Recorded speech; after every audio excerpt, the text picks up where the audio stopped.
This lesson begins topic 11.1, which discusses electromagnetic induction. Electromagnetic induction is kind of the opposite of what we've just talked about, which is the magnetic force on a charge. So what we're going to talk about today is Michael Faraday and his discovery, which leads to Faraday's law. And I'm also going to talk about the definition of magnetic flux. At the end of this slide, which I'll talk about in another video, I'm going to talk about Lenz's law, but right now we're just focusing on Faraday and his law and what magnetic flux is. Okay, in this topic we have a couple of objectives, okay, and here we're going to be looking at EMF, which we've already discussed in the circuit unit, but we're really focusing on the first two today, okay, and that's magnetic flux linkage, and Faraday's law of induction, okay. In terms of the applications and skills, okay, we're going to be looking at how the EMF is actually created or induced by this changing magnetic flux or changing magnetic field. Okay, and then we'll be able to solve some problems, and towards the end we'll talk about Lenz's law. Okay, this topic has basically 4 units. We're going to be focusing on the first 2 today. That first formula is phi, Greek letter phi, is going to equal the magnetic field times the area of a loop times the cosine theta. That's magnetic flux. And the second one is that EMF is going to equal the negative times the number of the loops times how quickly that flux is changing. Under guidance, we're going to be basically focusing pretty much at where the conductors are going to be moving at right angles. So we won't really have to worry too much about the angle theta, but I'm going to include that because I think it helps in the understanding. And then we'll also be looking at primarily at just qualitative treatments of what happens when I have a fixed coil in a magnetic field. So Michael Faraday, a while back, okay, basically hypothesized, he knew that a current generates a magnetic field. That's what we've discovered, and we can determine the magnetic field using the Wright-Fist rule. Okay, so if a wire carries a current, that current generates a magnetic field. Similarly, okay, so his hypothesis was, if a current generates a magnetic field, does a magnetic field generate a current? Okay, and so that's what we're going to be looking at here. And so he set up a situation like we have below, okay, where we have a battery and a coil of wire, okay. This coil of wire generates a magnetic field. Okay, on the other side of this magnetic core, okay, this iron magnetic core, you can kind of think of it as a method of transmitting magnetic energy, similarly to the way a wire transmits electrical energy. So this iron core transmits magnetic energy to another core on the other side, okay, another coil on the other side. And then he had an ammeter to measure current. So if he had a magnetic field, does this magnetic field generate a current in the opposite coil?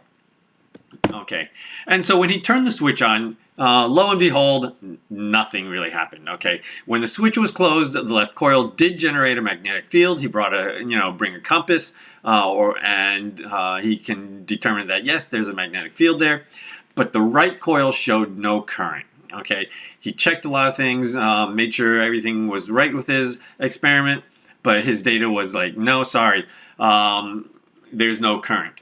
Okay, however, being the good scientist that he did, he was also very observant. Okay, so he noticed that when he closed the switch, okay, so when he closed the switch here in the picture, okay, the coil on the ammeter on the other side did jump a little. Okay, the needle moved off the 0 mark. So again, being the good scientist that he was, he said, okay, well, what if I changed my hypothesis? What if it's a changing magnetic field? Okay, maybe if the magnetic field is changing, does that generate a current?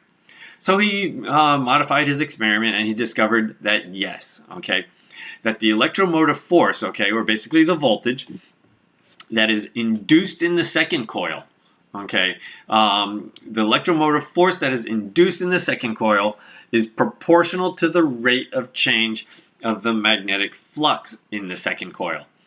Okay, and so this is Faraday's law here on the bottom that says EMF is going to equal minus N d phi dt. Okay, where phi is the Greek letter, it's a capital version.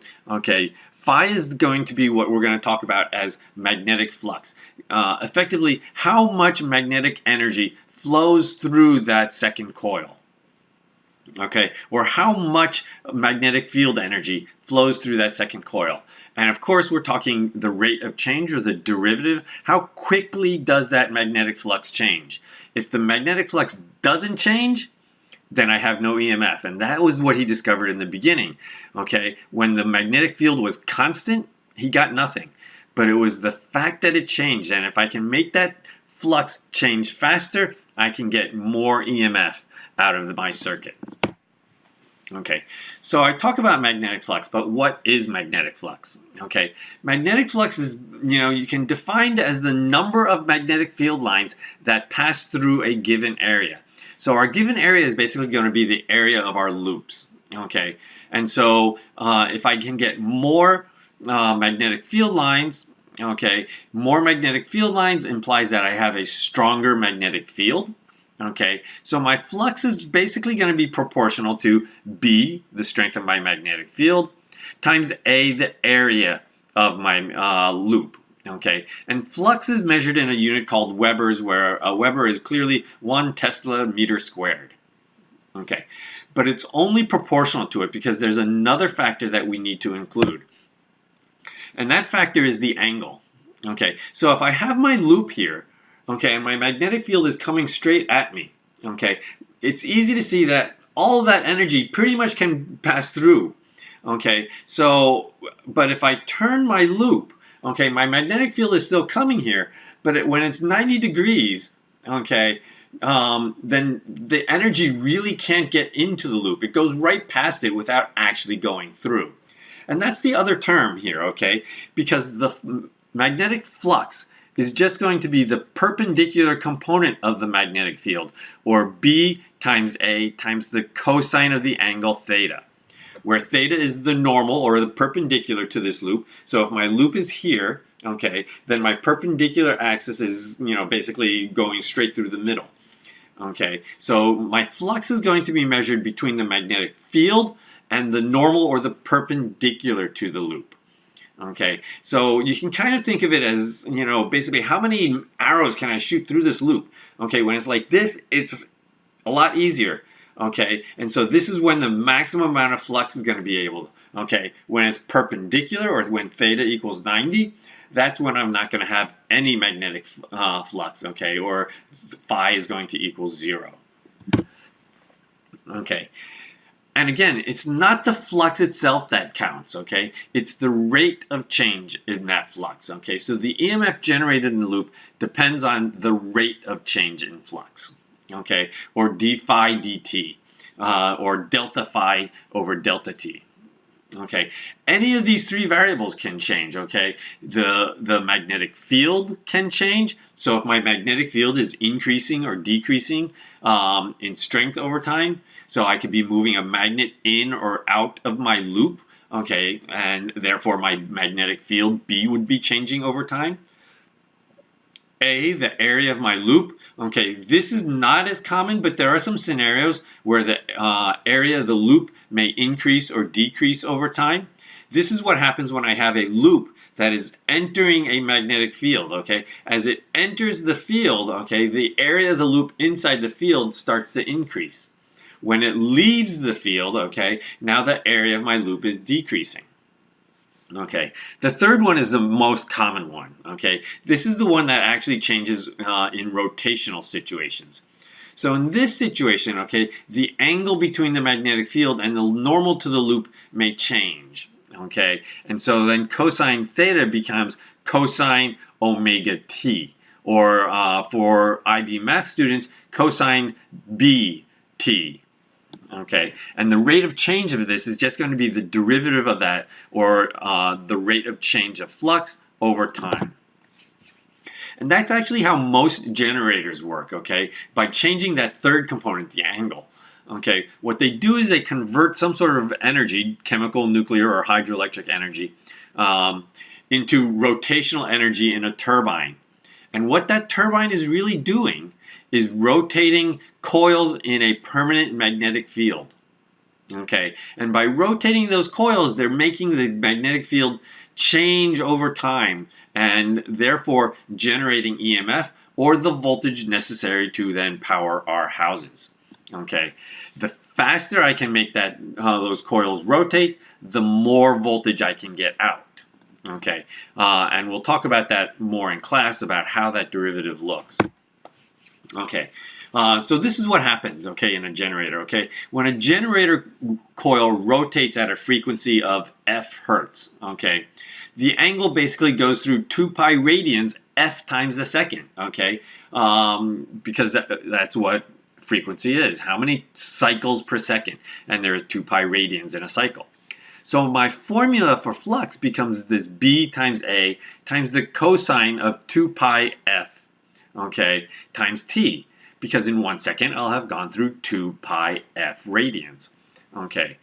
And going through the formula that says EMF is equal to minus n, n being the number of loops in the coil, and the derivative of my magnetic flux. Well, the derivative of this magnetic flux, okay, either you're aware of this or you will be next year. The derivative of this magnetic flux is going to be minus B times A times the 2 pi f, okay, times the sine of the 2 pi ft. So the 2 pi f comes out of the cosine formula, and the cosine basically just turns into the sine. Okay, the sum of all this, okay, or basically says that my EMF, okay, my EMF is basically going to be proportional to the rate of rotation. If I double my rate of rotation, I double my EMF, okay? And n represents the number of loops. So every time, you know, because every loop basically represents area for that flux to go through. And I can stack these loops right on top of each other. And so that's where that comes in. I'm not going to be really focusing on changing the number of loops, though I suppose I could. Okay, and so that's where flux linkage comes in. Okay, the term flux linkage is basically how much flux goes through all of the loops. Okay, and that's basically just going to be n times phi. Okay, so the rest of this presentation is going to focus on Lenz's law, and I'm actually going to save that for the next presentation. Thank you very much.